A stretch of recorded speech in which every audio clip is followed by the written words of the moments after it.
Welcome to News in Context. I'm Gina Valeria.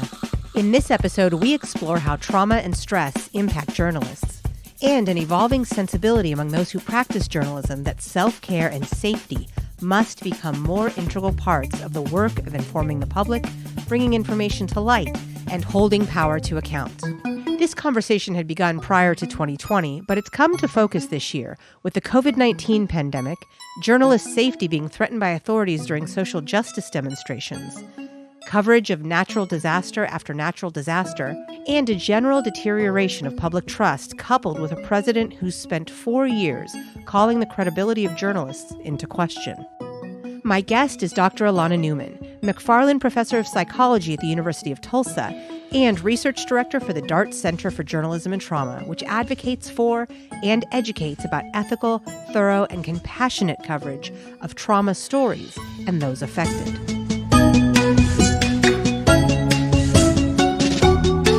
It feels to me that we're more openly talking about self-care and more openly acknowledging the trauma than we were when I was actively doing it. I think that's true. So when the Dart Center started, I think the stigma about mental health in general was much more difficult. And the Dart Center is dedicated to, helping people create ethical, compassionate, victim-centered journalism.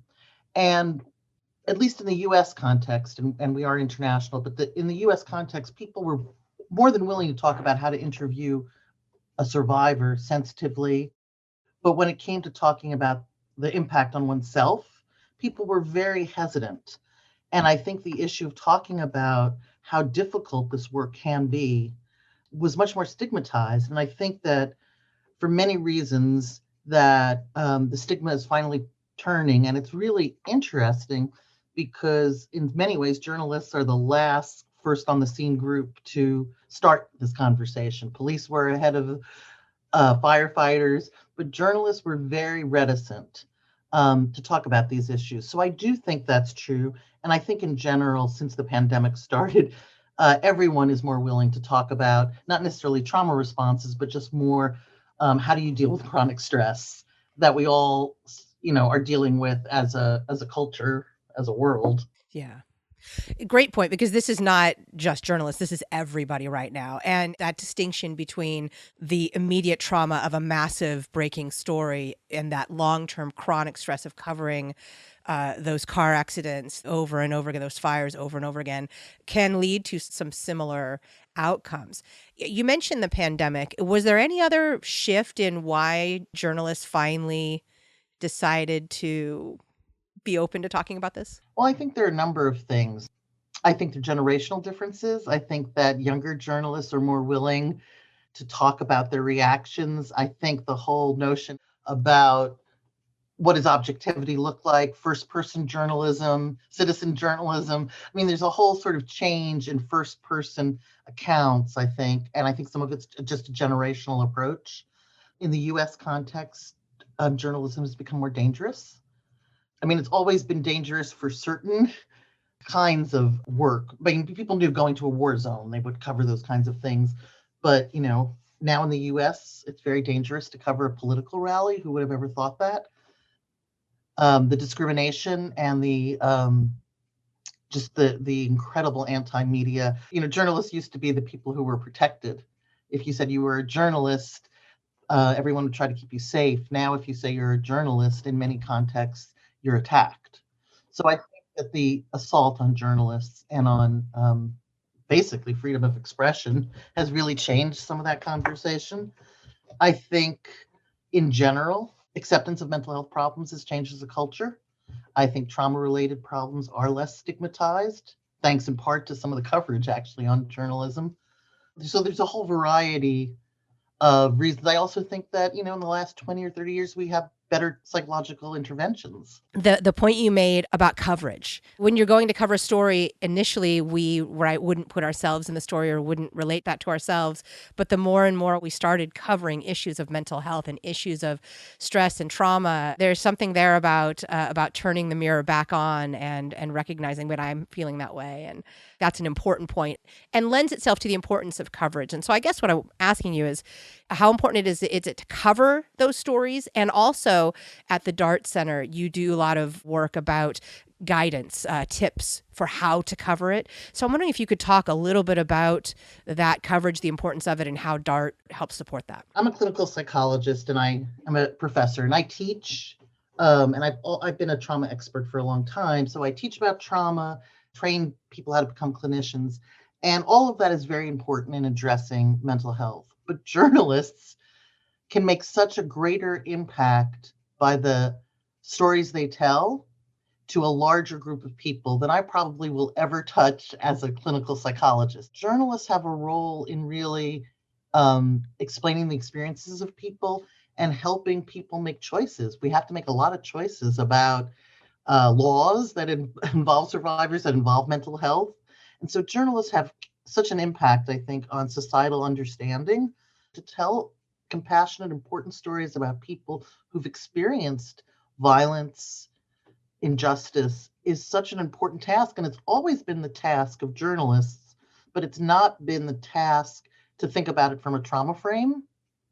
That's a long way of saying the DART Center is dedicated to helping journalists with the tools that they might need. Traditional journalism, and it's changing, has always had very effective tools in talking to people who are empowered. And many of the rules and the operating rules make a lot of sense when you're talking to someone who's in government or someone. They don't make the same sense when you're talking to somebody who's been violated and disempowered. And so really getting journalists to think about, well, what craft tools do you need to adjust? What do you need to do a little bit differently? Whereas spending a lot of time developing trust doesn't make sense if you're talking to your mayor. Necessarily, it might. Yeah. You have an official relationship where everybody has an expectation that they're supposed to play a role versus when you're on a scene with a private citizen who's going through a trauma. That's a very different scenario. Right. And you need a different toolbox for that scenario, and you need different tools there. I'm also, a researcher and a scientist. So what I do is say, what in my toolbox about trauma can be helpful to you as you tell stories and ask people questions? What things make sense and what don't?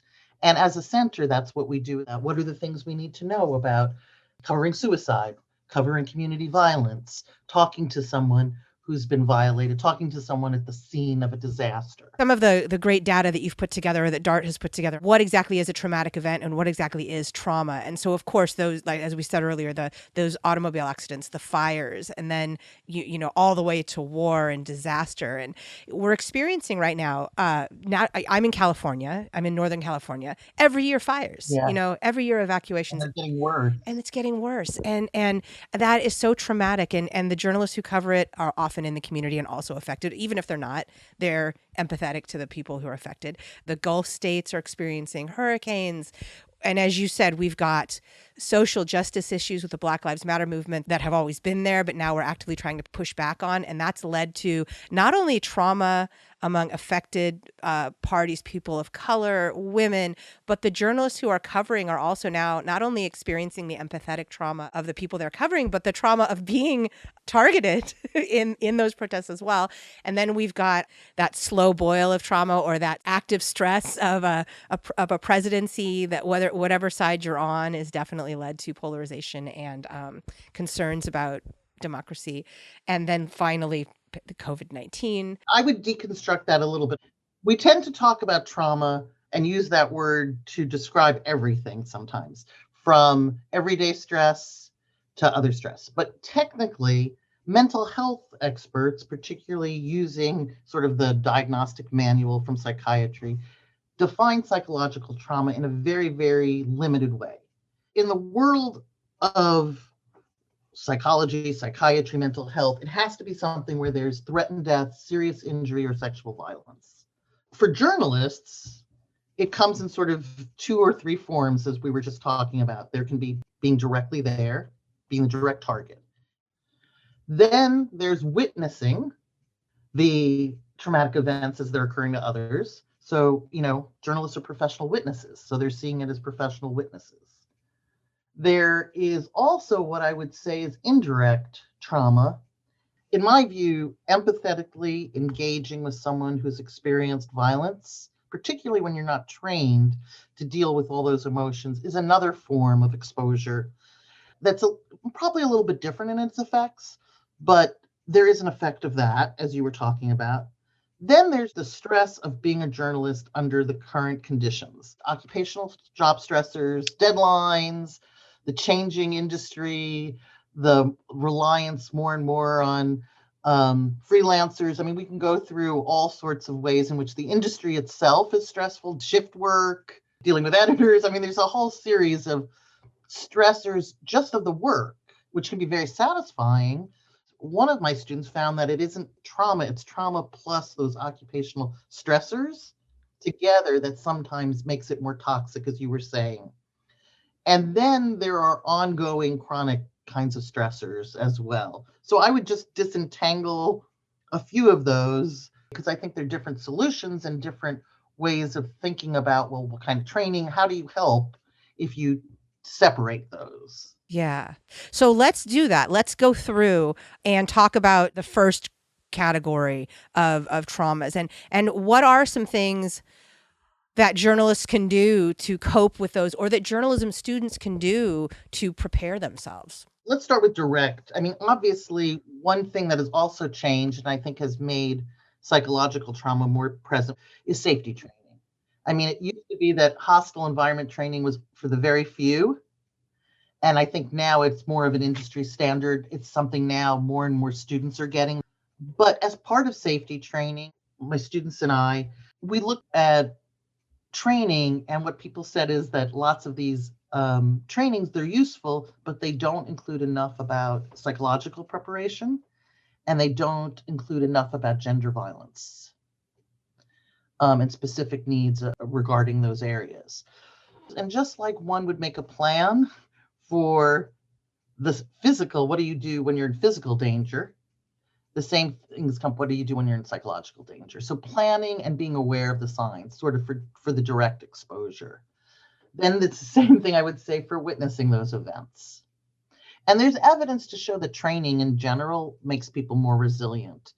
And so feeling prepared and also having a sense of control, even if you don't have control, having a perceived sense of what do you do, not second guessing, can make it much easier. I mean, that's why most first responders drill, is so that when they're in a chaotic moment, they know what to do. And in some ways, the ethical issues that one faces in those kinds of situations are very hard. And that's another thing that we've been discovering about resiliency, is that having a moral code and having an ethical awareness can really guide you.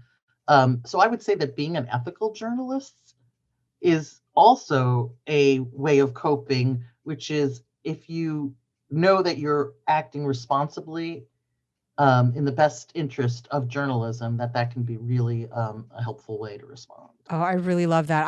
I already believe that. Yeah, I'm glad you called it out. There's been research done with, super responders, special forces, people who, have their legs blown off and then run marathons. And one of the things they found for resiliency is having a moral code really makes you stronger, is that is a way to be resilient. And so we at the Dart Center really said that, ethical training is something that we really believe does make a journalist stronger, because then you don't have regrets.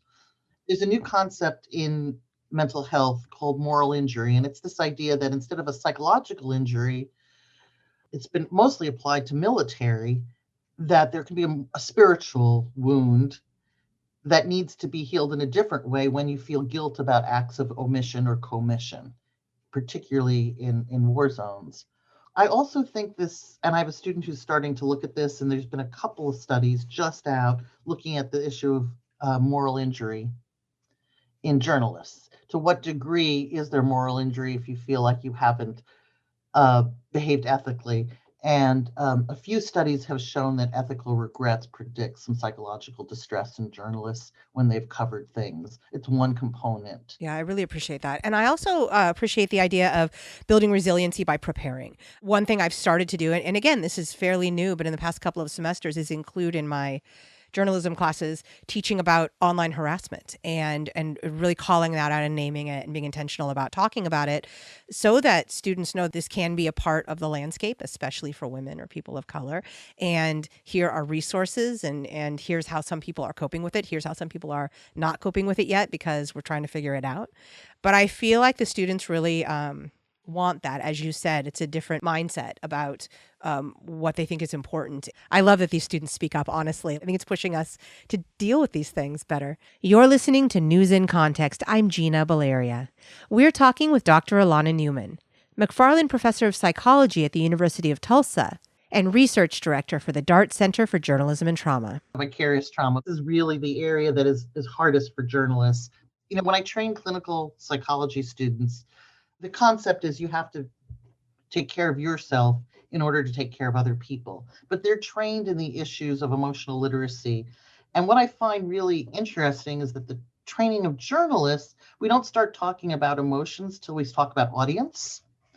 And in my field, we talk about how do emotions affect your data gathering, the information you solicit, the way you ask questions. And I really think that the training for journalists, we need to have a conversation because I believe that in order, and I'm a scientist, in order to be more objective, whatever that is, one needs to be aware of their emotional state because that affects the way that you collect information and the way you interact with your sources and the way you design your story. And journalists are trained to record, but not on the emotional impact of bearing witness. And you are professional witnesses. You are there. You are the eyes and ears of society. You are there to tell us and interpret what's happening in the world. And I think it's really important to start training and making people aware of what does it mean to bear witness. And how do you prepare to bear witness? How do you take care of yourself? What are the signs that you need a little break? And how do you continue to bear witness? But I think in general, the notion is one must have a little more emotional literacy on the front end and thinking about how one's own position and emotional responses affect the work. You bring that up. The one that stands out, obviously, is 9/11 for me. I was in the Bay Area. I mean, in California. And yet, I rolled out of bed. It happened in front of my eyes. I was the web producer, so I hopped on from home and started updating. Then I finally got myself into the newsroom. And I remember sobbing in front of the computer as I typed and as I talked to sources but doing my job, like I'm doing my job. And I felt useful, because I'm informing, So anyway, I guess there was a lot for me in that, in during that week in particular, in that I felt useful. I understood what my mission was. And I think about Jay Rosen and Press Think. They talk about you should know if you know why you're there. Yes, and personal mission is another resiliency factor, is having a sense of purpose and knowing why you do what you do. It helps you understand and get through the trauma. But I remember at the end of that week, I was supposed to see a friend and I'm like, I feel like a toxic waste dump. And I went for, just a 40-minute workout. And that changed everything. And so that's one point. But then the other point was the trauma for me that I didn't realize was trauma. It lasted for years. And I remember at points I'd be talking to friends who weren't journalists. And every time 9/11 came up, I'd get really somber and and they're like, yeah, it happened. It was awful. But gosh, it's like for you, it just happened. And I'm like, no, I know, and it's, and I remember it took me a lot of, I don't even know if I ever fully figured it out, but it did stay with me on a level that it didn't with my friends, even though it was just as important to them. I think a lot of young journalists have those experiences with no training, no thoughts about it, and the 9/11s are coming more and more often. I remember when Columbine happened, I was a young journalist. And I remember sitting in the newsroom covering it and being like, I just want to go to Colorado and hug these kids. Like, what am I doing here? Why am I not there? And then, of course, the school shootings happen more and more often, and it's just as tragic, but the response changes, right? It's like, oh, this is part of the landscape now, but it's still traumatic and awful. We have much better ideas about how to cover school shootings. It's come from journalists. And so far, it doesn't look like we've progressed as much as we thought we would. So it's interesting as well that the craft for changing it hasn't changed all that much. Yeah, and that's too bad. And that's too bad. But I think your point is real. I'm so glad you said it, because the 9/11 was this uniquely awful and big, and yet that awful bigness is happening a lot now in our world, which makes this conversation we're having, I think, all the more important. How would you train journalists or guide them in dealing with this vicarious empathy and trauma? Getting training on how to interview, how to create some boundaries. When is it okay to do certain things? When isn't it? There's lots of issues about interviewing and creating relationships, because some relationships you have with sources are long term. How do you navigate those? And nobody ever talks about them because you're not supposed to have them, but you have them. So having those conversations about what are appropriate source to journalists relationships, knowing your coping skills, knowing your vulnerabilities too. In other fields, we recognize that if athletes have broken a leg and they're more vulnerable, we teach them how to sort of do their job, knowing that they have a bad ankle or whatever, but acknowledging that we all have those vulnerabilities. And so what extra things do we need to do to keep doing the work? Reporters, and just with base rates, who've been sexually assaulted, who've been abused in childhood. I mean, we all have come to the world with vulnerabilities, and many of those are stigmatized vulnerabilities that journalists aren't going to talk about. And it doesn't make them better or worse as a journalist. It's just a vulnerability that needs to be acknowledged so that they can shore up to tell a story about something. When we've gone through traumas such as those, sometimes that can guide us into making sure that those traumas and the issues surrounding them can come to light. When you have more voices and more experiences, you recognize that more things need to be talked about. And I'm hoping we continue in that direction, because I think that the traumas that people have gone through, whether it's sexual assault or whether it's racism, we need to grapple with those. And if we don't have the right people in the newsroom, we're not going to grapple with them in the way we should. News coverage about sexual assault has really improved over time, because I think more women are in the newsroom, because more survivors are in the newsroom, whether they're acknowledged or not. And people have started to tell the stories from the perspective of survivors, from perspectives of family members, as opposed to telling it from the police reports or the perpetrator's voice. And so I think victim-centered reporting really is really important, and it's important to support, but it's harder. So that hard, how is there anything you can say about this is harder to do than just rewriting a news release, but here's how you can approach it? Like all reporters, it's finding the angle. And I think it's important to tell stories from different perspectives, and with respect for people. And I think the other piece that's a little bit different and ties to something we were talking about before, which is when you're talking to people who have been abused or who have lost control, you get a better story and you get better information if you allow your source to have some control, whether it's, do you want to sit here versus here, taking longer with your story. And then the other thing I always ask people to do, or journalists to do when they're telling a story, is to do a gut check at the end and say, okay, if this were a person in my family, would I tell the story any differently? Not in terms of accuracy, but would your tone change? And that's a good gut check to say, okay, am I sensationalizing it? Am I doing something different? Yeah. Oh, I really like that.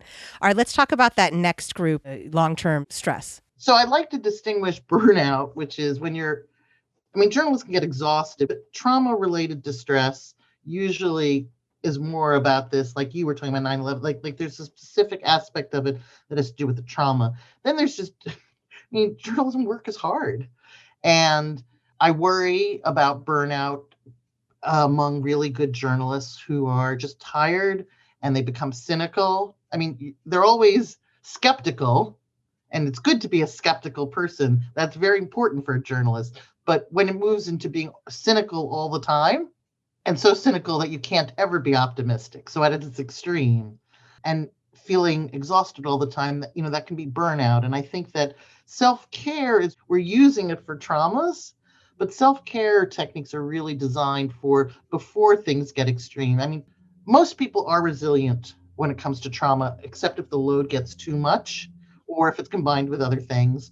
But everyday coping skills with one's job is something that keeps someone resilient. And we don't talk enough about just the everyday management. How do you manage your emotions? What are all the ways that in my field, and I'm a field of self-care, that we don't focus enough on self-care clinicians, let alone when you move to journalists, thinking about what do you do? Are there rituals? What are the ways that you celebrate the end of a story? You go from one story to another. Are you exercising? Are you doing all the things you need to do? And of course, we know that you can't always do self-care. Sometimes you have to work on a story, a breaking news story, and you got to work for 24 hours, but then you can recover. And there's evidence to show that recovery is just as important. Doing activities away from work is really important for sustaining you in the long run. So having some kind of way of knowing what works for you and how do you mitigate stress. Yeah, I like that because flexible can make it attainable. Whereas like if you set up this rigid, like I got to do this every day and if I don't, it's all going to fall apart. Like actually allowing that it's okay. Sometimes it's not going to work out. I think self-care, sometimes people put it in the decadent category. Like, oh, this is something, and you're shaking your head right now. So why? I think that's the problem, is that people believe that self-care is an extra. It's not an extra. In order for somebody to function, you have to be at your optimal capacity. And if you're going to tell difficult stories with people who have been hurt, you need to be at your best. Nobody ever says that, physical health is optional. Like, oh, no, you can't go to the doctor. You need to be fully functional. Part of the work is in reframing that mindset to as you said, this is on par with physical health. This is important. So how do you convince or help journalists figure out how to incorporate self-care into their lives, develop coping mechanisms? How do you do that? Well, I think about it just like, there's all these journalistic tools, sort of, here's some tools. Some of them are going to work for you. Some of them are not going to work for you. Here's a menu of things that might work for you. Simple things that we teach clinicians too, just like breathing. When you're in a tough interview, just consciously, if you breathe, it helps you. It helps the person actually you're with, because they may also calm down by the breathing. In some workshops, I have people actually write out their journalistic mission. You know yourself well. So if you think about a period that you've gone through stress, and we've all gone through stress, go through that period and think about what did you do that really helped you? And what did you do that wasn't so good for you, but you did it anyway? So did you drink too much? Did you eat too much? So the next time around, try to do a little more of what worked and try to do a little less of what didn't work. I'm a believer in realistic goals. I know for me, I go through, my spiritual, my physical, my emotional health, my social. And during the pandemic, my exercise is not as well developed as everything else. It's harder to exercise during a pandemic. And that is just the reality for me. So I'm trying every day to improve that a little bit, but it's not as good as I'm meditating. I'm connecting with other people. And I do think during the pandemic that assertively connecting with other people, even for the introverts, is something that needs to be done. We know that social support is really important, or giving support. You don't have to receive it, but giving it can be really helpful as well. So sort of taking an inventory of your life and trying to work on developing some skills to manage that. You brought up drinking, drugs, things like that. Like in the profession of journalism, it's no secret that those things can be prevalent. I think it's a matter of looking at whether your use is problematic. And I would say that of all legal substances, that one needs to look, when is it helpful and when is it not? So I think one needs to look at one's substance use, and I would say the same thing for eating, sex. There's all sorts of things that in doses brings you pleasure, perfectly reasonable, but it's when it's problematic. One has to look at it, and one needs to seek help if it really is out of control. Thank you to my guest, Dr. Elana Newman, McFarlin Professor of Psychology at the University of Tulsa and Research Director for the Dart Center for Journalism and Trauma. Music in this episode includes Spring Fling by Track Tribe and The Heist by Silent Partner. In addition to hearing News in Context every Friday at 8:30 a.m. and 6:30 p.m. on KSFP 102.5 in San Francisco, you can hear it on Spotify, Stitcher, Apple Podcasts, iHeartMedia, Google Play, Google Podcasts, Podbean, YouTube, and PRX. We're also on Facebook and Twitter at News in Context SF and on Instagram at News in Context. And you can find links to all of that at newsincontext.net. I'm Gina Valeria. Thank you for listening.